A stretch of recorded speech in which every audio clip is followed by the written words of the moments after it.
Nunca serás dueña de nada. Se rió mi cuñada mientras observaba la lluvia golpear contra los cristales empañados del café, donde nos habíamos citado esa tarde gris de octubre en Madrid. Sus palabras resonaron en mis oídos como el eco de una amenaza que llevaba años susurrándome, pero esta vez algo había cambiado en su tono. Ya no era solo la arrogancia de siempre. Había una certeza cruel en su voz que me heló la sangre. Mi sueño es llegar a 1000 inscritos, pero más que un número, quiero construir una comunidad que valore la dignidad y las historias que muchas veces quedan en silencio.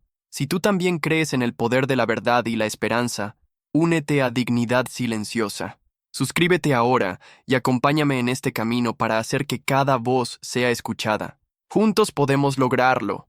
Me llamo Elena Martínez. Tengo 52 años y durante los últimos 20 he vivido en la sombra de Cristina Ruiz, la esposa de mi hermano mayor, Alejandro.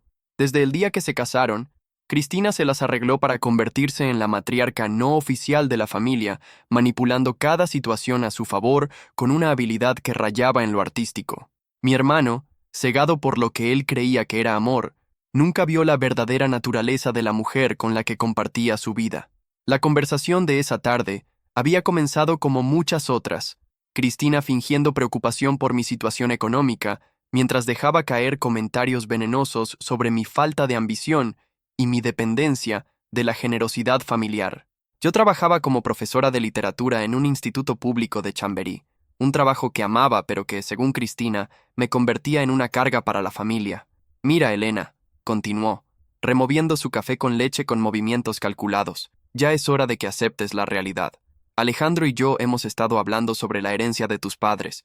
Es hora de hacer algunos ajustes. Sus ojos azules brillaban con una malicia apenas contenida.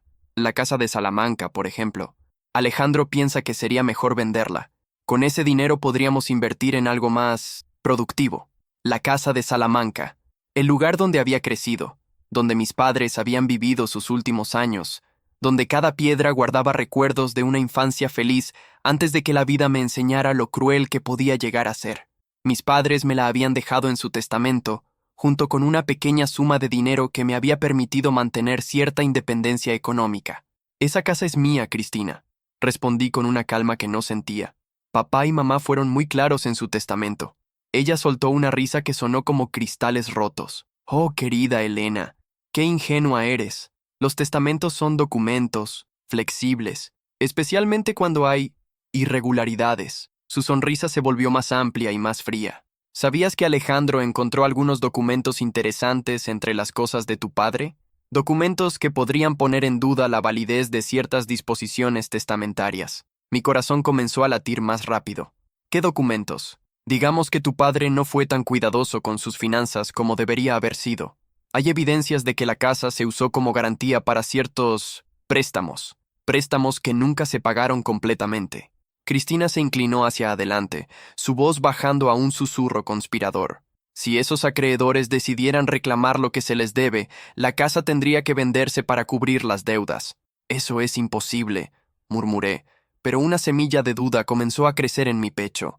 Mi padre había tenido algunos problemas económicos en sus últimos años, algo que yo sabía vagamente pero que nunca había investigado a fondo. Nada es imposible, Elena.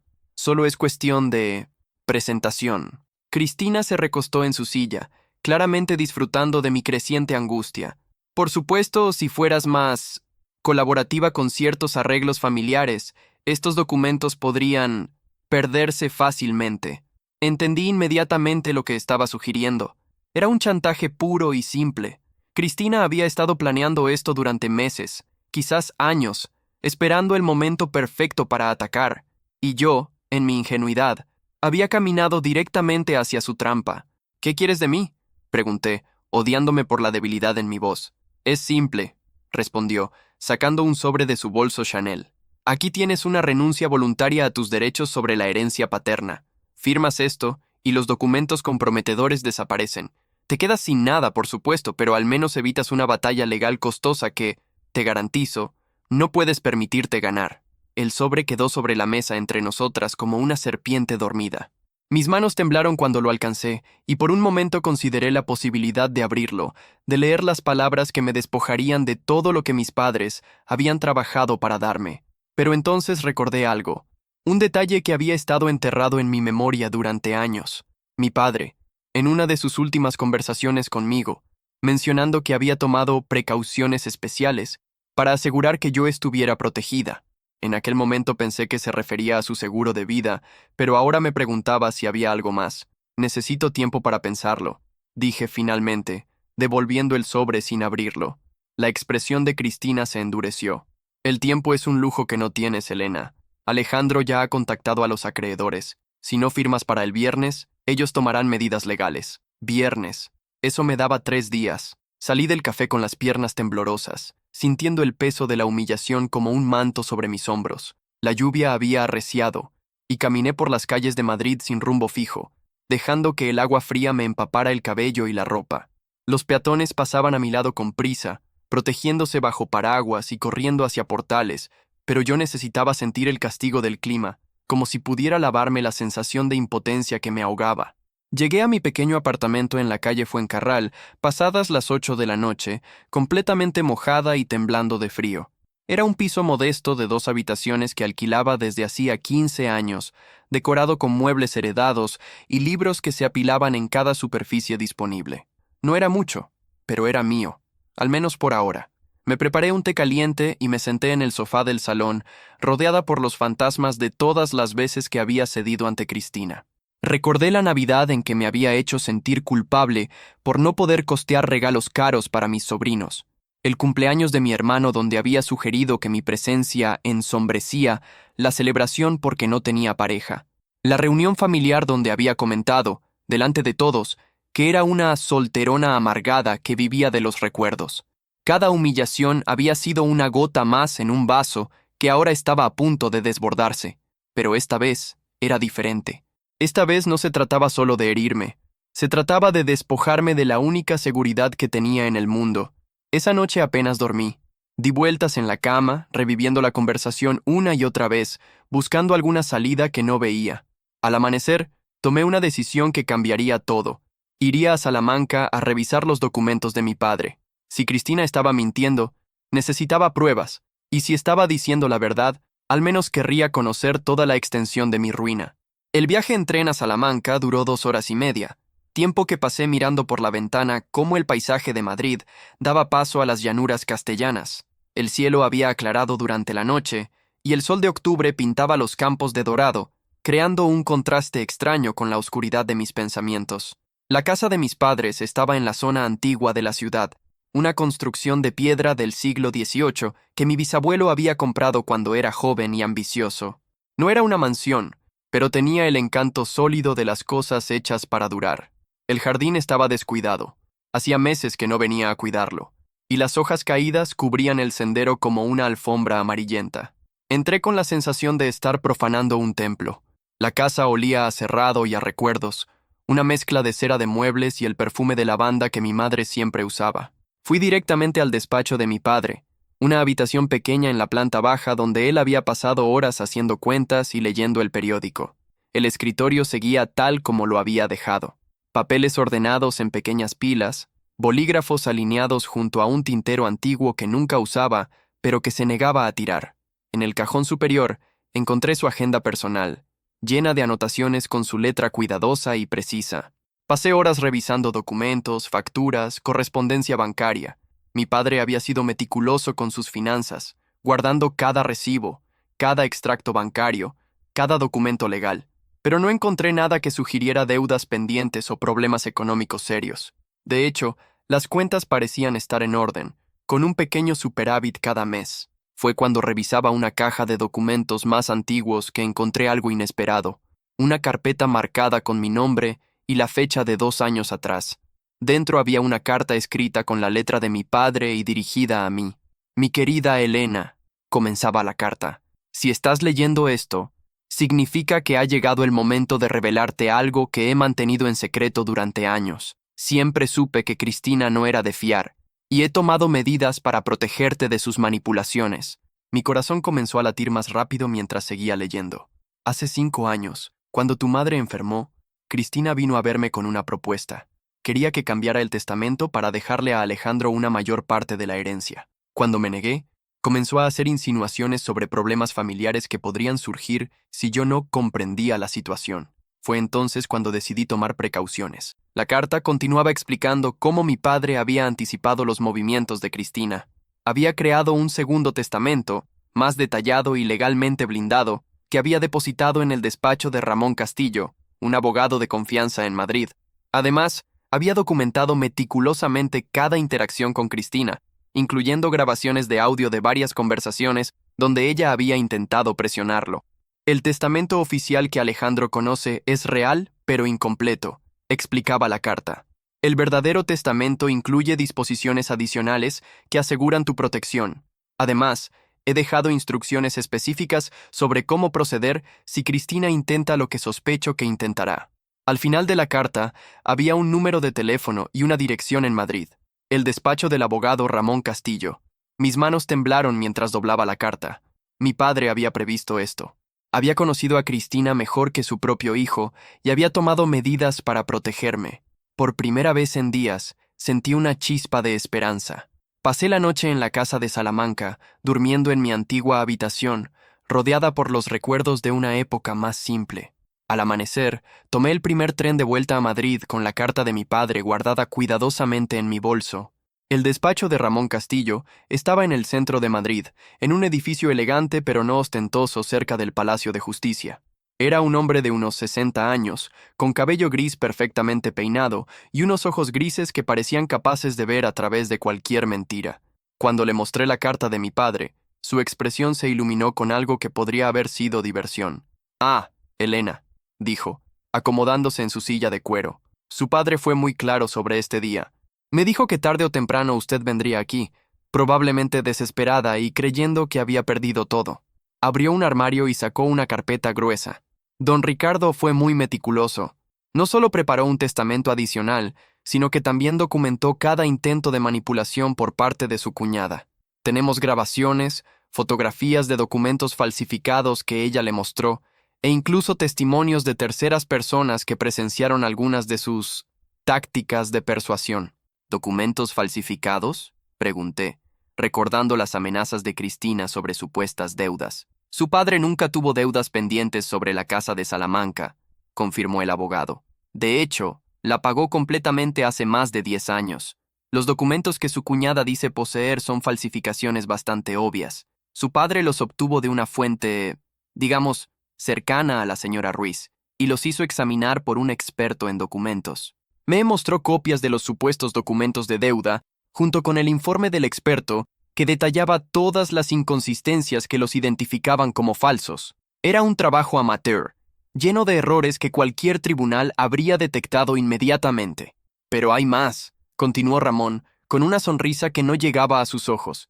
Su padre también preparó una pequeña sorpresa para el caso de que la señora Ruiz decidiera proceder con sus amenazas. Me explicó que mi padre había creado una fundación benéfica en mi nombre, con fondos que había estado apartando secretamente durante años. La fundación no solo me proporcionaría seguridad económica de por vida, sino que también tenía una cláusula muy específica.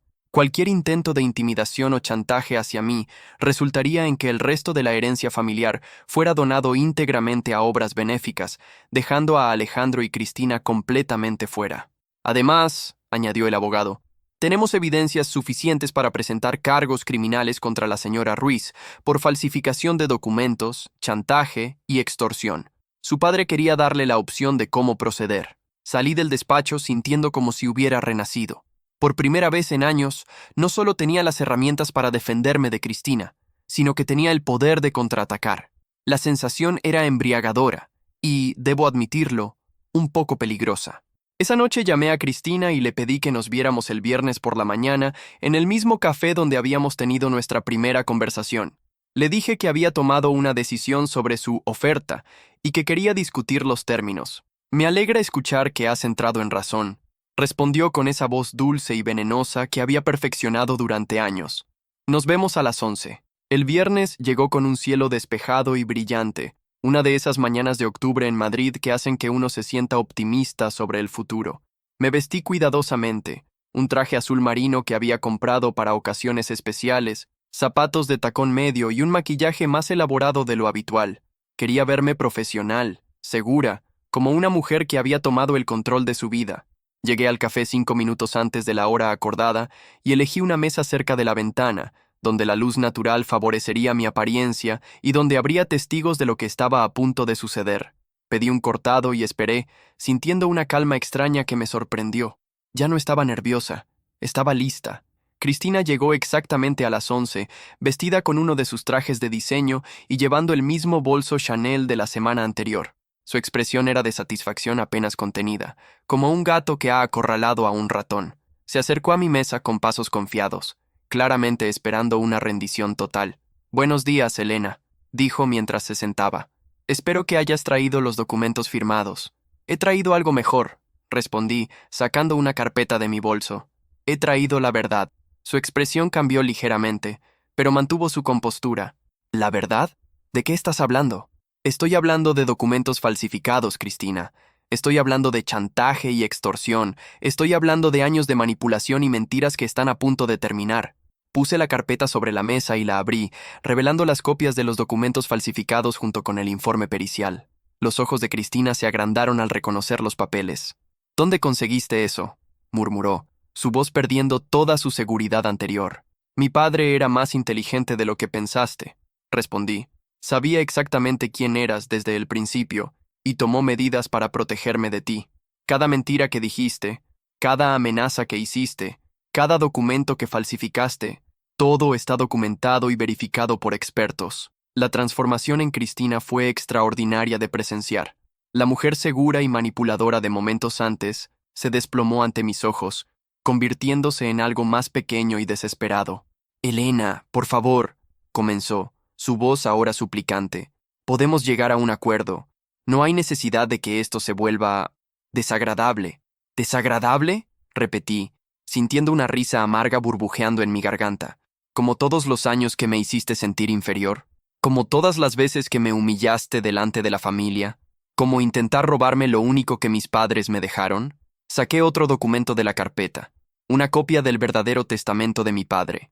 «Resulta que no solo soy dueña de la casa de Salamanca, Cristina, también soy la beneficiaria de una fundación que mi padre estableció especialmente para protegerme de personas como tú». Le expliqué sobre la fundación, sobre el dinero que mi padre había estado apartando secretamente, sobre todas las medidas legales que había tomado para asegurar mi futuro. Con cada palabra veía cómo la realidad de la situación se asentaba sobre ella como una losa. «Pero aquí está la parte que más te va a gustar», continué, disfrutando perversamente del horror creciente en sus ojos. «Mi padre incluyó una cláusula especial en el testamento familiar. Si alguien intenta intimidarme, chantajearme o manipularme para que renuncie a mi herencia, toda la parte de Alejandro también va a obras benéficas». «No puedes hacer eso», susurró. «Alejandro no ha hecho nada malo. Alejandro estuvo dispuesto a participar en tu esquema», respondí fríamente. «Según mi abogado, eso lo convierte en cómplice. Pero no te preocupes, no soy tan cruel como tú. Le daré la oportunidad de elegir. O se divorcia de ti y mantiene su parte de la herencia, o se queda contigo y pierde todo». El café había comenzado a llenarse con la multitud del mediodía, y varias personas nos miraban discretamente, intrigadas por la tensión obvia entre nosotras. Cristina parecía haberse encogido en su silla, toda su arrogancia anterior evaporada. «¿Qué quieres de mí?», preguntó finalmente. «Quiero que reconozcas lo que has hecho», dije. «Quiero que admitas públicamente que falsificaste documentos e intentaste chantajearme. Y quiero que te alejes de mi vida para siempre». «¿Y si no lo hago?», sonreí por primera vez en días. «Entonces mi abogado presenta los cargos criminales mañana por la mañana. Falsificación de documentos, extorsión, chantaje. Son delitos graves, Cristina. Podrías pasar varios años en prisión». Se quedó en silencio durante varios minutos, mirando fijamente los documentos sobre la mesa, como si pudiera cambiar su contenido con la fuerza de su voluntad. Finalmente levantó la vista hacia mí, y por primera vez en 20 años vi algo parecido al respeto en sus ojos. «Siempre te subestimé», admitió. «Pensé que eras débil, que serías fácil de manipular. Lo fui durante mucho tiempo», reconocí. «Pero papá me enseñó algo importante. La gentileza no es lo mismo que la debilidad. Y la paciencia no es lo mismo que la pasividad». Cristina recogió su bolso y se levantó lentamente. «¿Y ahora qué?». «Ahora tienes una decisión que tomar», respondí. «Puedes hacer lo correcto voluntariamente, o puedes esperar a que la justicia tome su curso. Pero una cosa es segura, nunca más volverás a intimidarme. Se alejó sin decir otra palabra, sus tacones resonando sobre el suelo de mármol del café como una cuenta regresiva hacia su ruina. La observé marcharse, sintiendo una mezcla extraña de triunfo y melancolía. Había ganado, pero el precio había sido el descubrimiento de cuánta crueldad podía existir dentro de una familia. Esa tarde visité a Alejandro en su oficina. Trabajaba como ingeniero en una empresa de construcción en las afueras de Madrid, y siempre había sido orgulloso de su éxito profesional. Cuando entré en su despacho, vi inmediatamente que Cristina ya le había contado lo sucedido. Tenía la expresión de un hombre que había descubierto que había estado viviendo una mentira. Elena, dijo cuando me vio, levantándose detrás de su escritorio. Cristina me contó lo que pasó esta mañana. ¿Te contó la verdad o su versión de la verdad?, pregunté, manteniéndome de pie cerca de la puerta. Él se pasó una mano por el cabello, un gesto que reconocí desde la infancia cuando estaba nervioso o confundido. Me contó sobre los documentos falsificados, sobre el chantaje.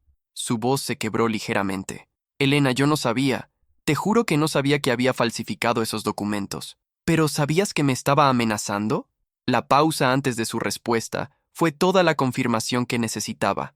Pensé que solo estaba negociando.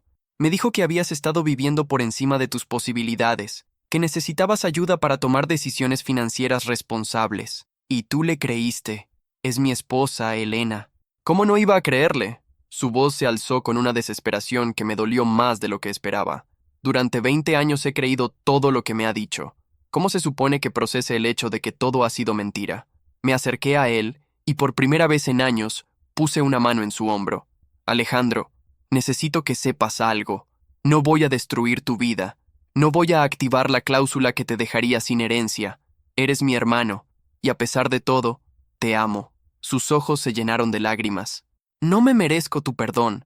No se trata de lo que mereces, respondí suavemente. Se trata de lo que yo necesito hacer para poder vivir conmigo misma. Pero necesito que entiendas algo. Esto no puede volver a pasar. No permitiré que nadie me trate como Cristina lo ha hecho, ni siquiera tú. Nos quedamos en silencio durante varios minutos. Finalmente, él habló. ¿Qué va a pasar con mi matrimonio? Eso es algo que tienes que decidir tú, respondí.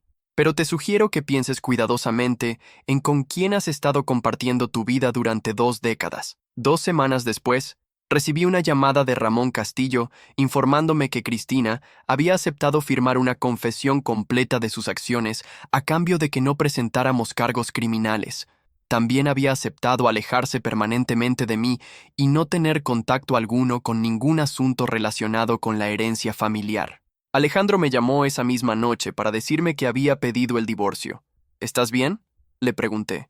No, admitió. Pero por primera vez en años, estoy siendo honesto conmigo mismo, y eso es un comienzo. 6 meses después, me encontraba de pie en el jardín de la casa de Salamanca, observando cómo los trabajadores instalaban una placa de bronce junto a la puerta principal. La placa leía: Fundación Elena Martínez para la Educación y las Artes. En memoria de Ricardo y Carmen Martínez, había decidido convertir parte de la casa en un centro cultural comunitario, ofreciendo clases de literatura, talleres de escritura creativa y apoyo educativo para estudiantes de familias con pocos recursos. Era mi manera de honrar la memoria de mis padres y de usar los recursos que me habían dejado para crear algo positivo en el mundo. Alejandro llegó esa tarde para la ceremonia de inauguración. Había perdido peso y se veía mayor, pero también más auténtico de alguna manera. Su divorcio había sido finalizado el mes anterior, y aunque seguía dolido y confundido, parecía estar encontrando lentamente su camino hacia una nueva versión de sí mismo. Papá estaría orgulloso, dijo mientras observábamos a los niños del barrio corriendo por el jardín recién restaurado. Lo estaría, estuve de acuerdo. Siempre dijo que la educación era la única riqueza que nadie te podía robar. ¿Me perdonarás algún día completamente?, preguntó en voz baja. Ya lo he hecho, respondí, y me sorprendió darme cuenta de que era verdad. Pero eso no significa que las cosas vuelvan a ser como antes. Somos diferentes ahora, Alejandro. Ambos somos diferentes. Él asintió, comprendiendo que habíamos cruzado una línea que no se podía descruzar, pero en esa comprensión también había una posibilidad de construir algo nuevo, algo más honesto que lo que habíamos tenido antes. Esa noche, después de que se marcharan los invitados y Alejandro regresara a Madrid, me senté en el estudio de mi padre con una taza de té y el diario que había comenzado a escribir sobre toda la experiencia. La habitación estaba iluminada por la luz cálida de una lámpara de escritorio, y fuera las cigarras cantaban en la oscuridad del jardín. Escribí sobre el poder de la verdad, sobre cómo mi padre había encontrado una manera de protegerme incluso después de su muerte. Escribí sobre la importancia de reconocer el valor propio, de no permitir que otros definan quiénes somos o lo que merecemos. Escribí sobre el perdón, no como una debilidad, sino como una fortaleza que nos libera de las cadenas del resentimiento.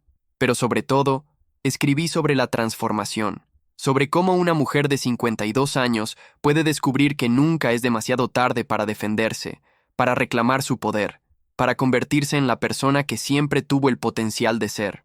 Nunca serás dueña de nada, había dicho Cristina con tanta certeza cruel, pero se había equivocado. No solo era dueña de propiedades y dinero, era dueña de mi historia, de mis decisiones, de mi futuro. Era dueña de mi dignidad recuperada y de la paz que viene de saber que nadie puede volver a hacerme sentir pequeña. Al cerrar el diario esa noche, sonreí al recordar la expresión en el rostro de Cristina cuando leyó los documentos en el café. El abogado había leído mi testamento, efectivamente, pero no el que ella esperaba. Había leído las palabras de un padre que había amado lo suficiente a su hija como para protegerla incluso desde la tumba, y en esa protección había encontrado no solo seguridad material, sino algo mucho más valioso, la comprensión de que siempre había sido dueña de lo único que realmente importa, mi propia vida, mis propias decisiones y mi propio valor como ser humano. La historia había terminado, pero mi vida real apenas comenzaba. 3 años han pasado desde aquella mañana en el café cuando Cristina intentó despojarme de todo. 3 años en los que he aprendido que la verdadera riqueza no se mide en propiedades o cuentas bancarias, sino en la capacidad de mirarse al espejo cada mañana y reconocer a la persona que uno ha elegido ser. La Fundación Elena Martínez se ha convertido en un referente en Salamanca. Cada semestre recibimos más solicitudes de estudiantes que buscan apoyo educativo, y hemos expandido nuestros programas para incluir becas universitarias y talleres para adultos que nunca tuvieron la oportunidad de completar sus estudios. Ver sus rostros iluminarse cuando descubren el poder de las palabras, cuando se dan cuenta de que ellos también tienen historias que contar, me recuerda por qué valió la pena cada momento de dolor en esa batalla.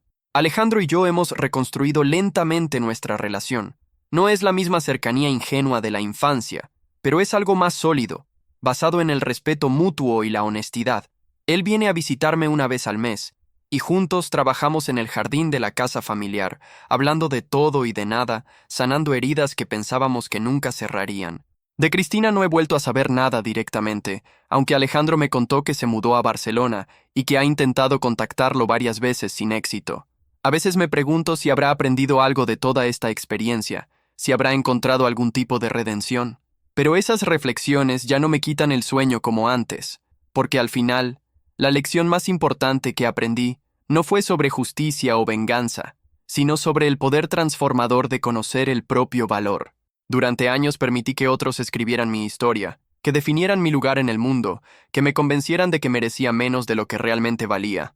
Ahora, cada mañana cuando me despierto en mi casa de Salamanca, porque decidí mudarme aquí permanentemente para estar más cerca de la fundación, sé con certeza que soy dueña de mi destino, soy dueña de mis decisiones, de mis triunfos, de mis errores y de la extraordinaria capacidad humana de transformar el dolor en sabiduría. Y esa, descubrí, es la única propiedad que realmente importa, la titularidad absoluta sobre la propia vida, la propia dignidad y la propia historia. Nunca más permitiré que alguien me diga que nunca seré dueña de nada, porque la verdad es que siempre lo fui. Solo necesitaba recordarlo. Únete a Dignidad Silenciosa. Suscríbete ahora y caminemos juntos para que ninguna voz vuelva a ser silenciada, porque cuando una historia se cuenta con el corazón, puede cambiarlo todo.